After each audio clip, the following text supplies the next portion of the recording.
Real Estate Rundown with Shannon Robnett. I wanted to talk to you guys this morning because I'm hearing a lot of chatter, getting a lot of questions regarding tenants and rent and the coronavirus. One of the things that we're hearing quite a bit is that people don't want to pay, people aren't going to pay.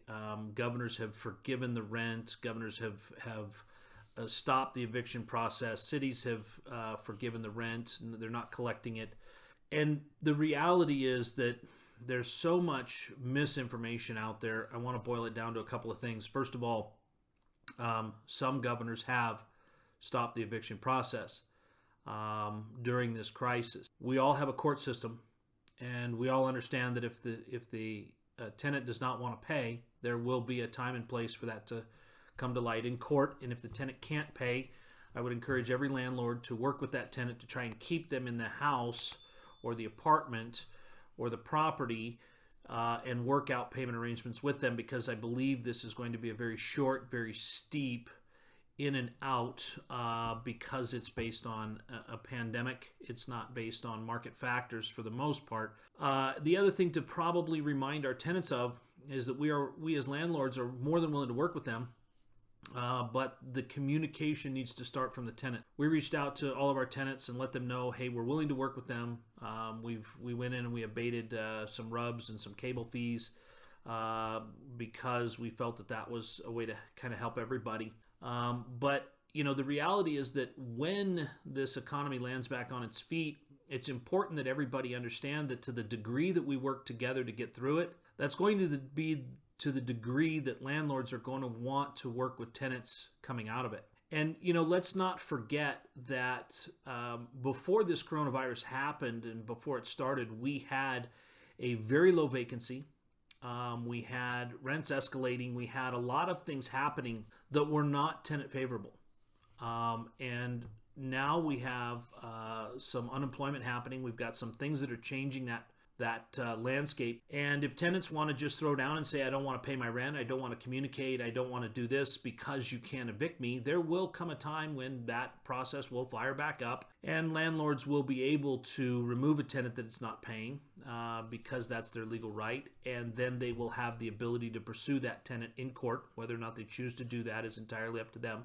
But it also puts the tenant in a position where if they have treated the landlord as without proper communication, without proper notice, without paying what they can, without trying to work on a solution, then the landlord is probably going to reciprocate in a very similar manner. And then the tenant will find themselves in a very tenant-unfriendly environment with low vacancy, the need to move, the courts on the landlord's side because that is what the law states and that is the agreement that they signed, regardless of what a governor has put in as a temporary stay. I would encourage everyone to have, from a landlord standpoint, have really outgoing communication with your tenants.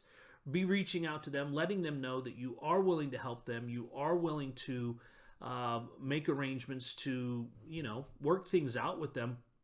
And then when that doesn't work, remind them that this will come back around. And when that happens, those that have played by the rules or tried to do their best to fulfill their obligation, those will be the ones that landlords work with the most to keep in the property, because it's in nobody's interest.